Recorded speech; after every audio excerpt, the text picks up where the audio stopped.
Okay, so ready na, Berna? Let's go! Tapos na mag-check-in si Madam Berna. Let's go! So we are here at the Coco Grove. Ayan. Itong #1 resort sa Siquijor.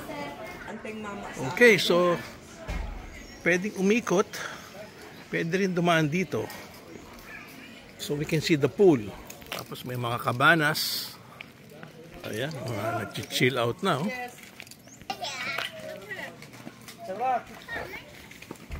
Oh, yung mga bata. Swimming na.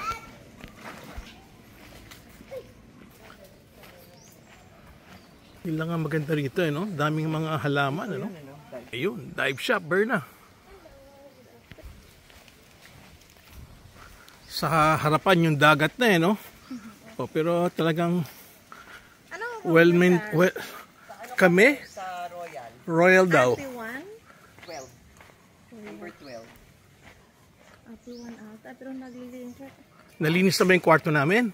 Mga 20 minutes ha? Kasi kanina. 20 minutes pa? Kung hindi pa pala ayos yung kwarto namin, ha? Ganda lang, daming puno talaga, oh. Yes, talagang it's really well planned, ano? Ang ganda yung landscaping. Laki ng property, no? Sobra. Siguro ito mga 10 hectares. Yes, dito yung restaurant by the beach. Okay, let's go to the room. Check it out. Ayun, doon tayo nag-lunch dati, Berna, kasama yung mga bata, oh. Yes, I remember that place. We had lunch with the family. Ganda. Pretty beach niya. Sobrang haba, very wide. Dami ring coconuts. Dahil lang tayo sa may beach sandali. Hindi pa naman ready yung kwarto, eh.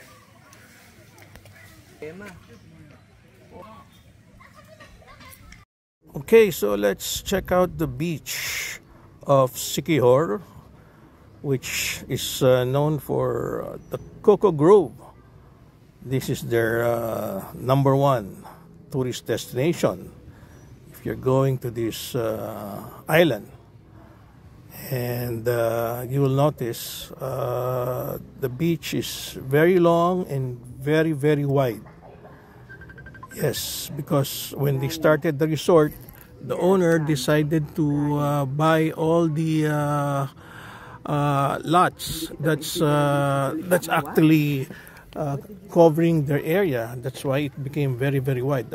That's basically part of the resort. But if you are a tourist but not a guest, you can actually only stay on that particular beach. That's the yacht we're going to use for scuba diving. And you can actually do a day rate here.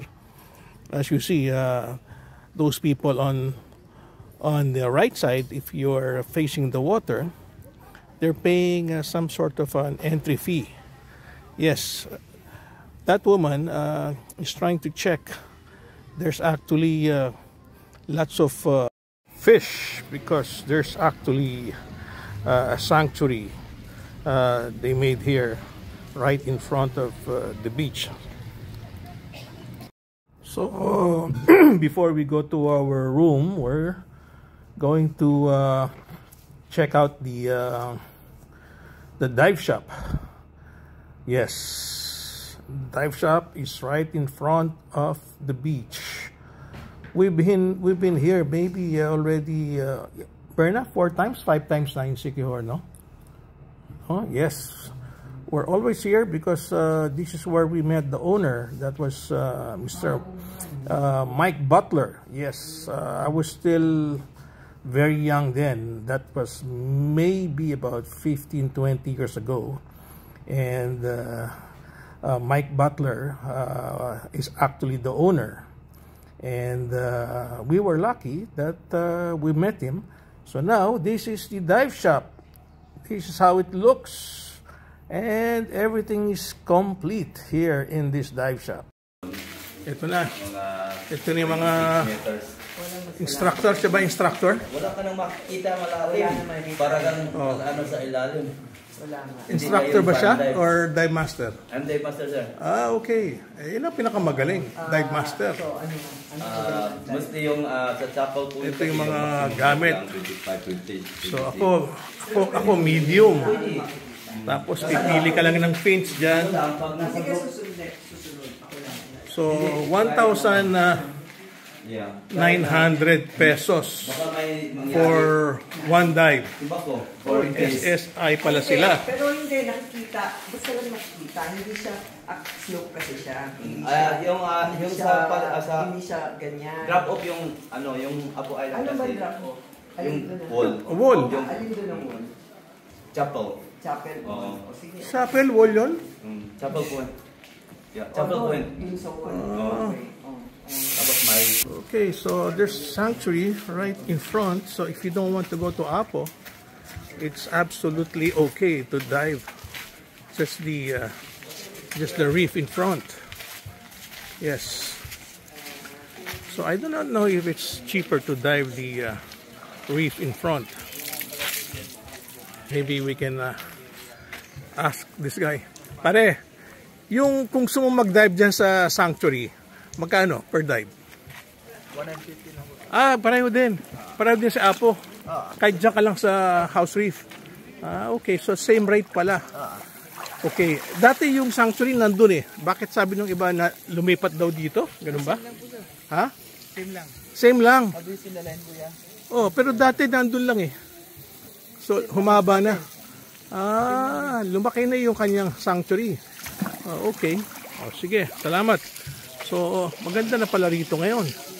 Dahil lumaki ang kanilang sanctuary. They develop their own house reef.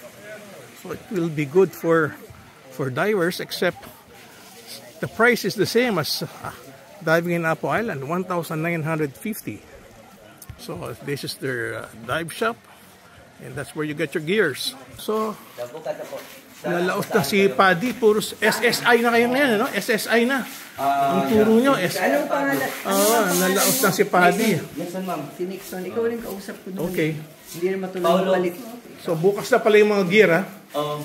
Bukas na kayo Kasi siya. ba kayo sa Apo Island? Apo Island, oh. Pag hindi kayo tuloy sa Apo Island, dito kayo mag-dive.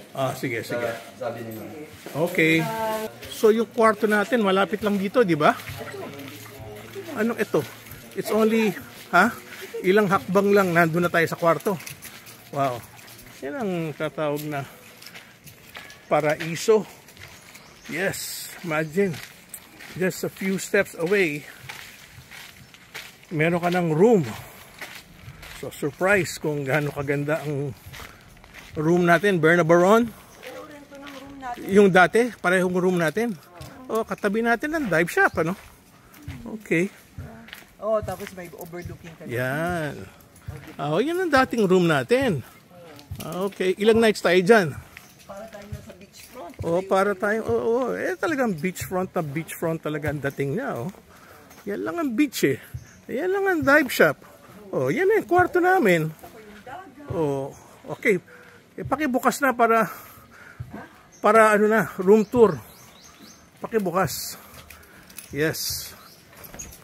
I have an assistant, Bernabaron. Papasok na. And it's called, Royal Palm. Pwede magkape rito. Pwede magsampay ng damit. At pwede humiga dyan. Yan. Ating mga bagahe. Okay, dalawang bagahe. Nag-imbita ako ng tao dyan. Walang gusto pumunta. Ayun, sayang Pwede pala si Cole dyan sa taas. Okay naman tong bed natin. Better than the bed in bricks. Malamig naman ang aircon, no? Okay. So, we'll spend 4 nights here. Okay, and we'll go to Bohol. Okay, so akitin natin to. Ay, oo nga, sayang naman. Sayang naman to. Kasama pa sa bayad dito. Sayang naman to. Sayang naman pala to. Diba? Kung kasama natin si Cole Baron, dito yung girlfriend niya, nakalibre na sila. Diba? Cole, you should have gone with us. You have your bed here, oh, with Hati, oh. Separate beds. One for Cole and one for the girlfriend of Cole. Si Hati. Oh, bakit? Para libre si Cole Baron. Oh, ganda. Tayo sa ground floor. Okay. Banyo naman, banyo, inspection. Yun yung aking lalaban. Oh, ang daming towels, ah. Oh, okay na rin. Not so bad. Oh, rain shower. On the beach. Ito, yung lalaban ko. Ang dinanda na ni Madam Berna, yung favorite seat ko. So, from the toilet, ito na yung room. Ha? Ako lalagay chinelas mo. Ayan, dyan lang sa, okay, chinelas na muna ako. Aba, okay, may refrigerator, may TV. Ayang talaga, oh. Ayun yung second floor, hindi na pakinabangan. Ayun na yung mga bagahin natin. Kasyang-kasya pala, 4 dito, Berna Baron. Sayang. Tinanungan nila kung apat tayo. Okay. It's time to chill. Nice place. Baka naman may additional bayad kung 4 tayo, no? Okay. Dapat tinanong. Oh, yan. Electric fan, TV, refrigerator, and our bed. Okay. Let's now chill out. Okay. Ayos na? Okay. Thank you for watching.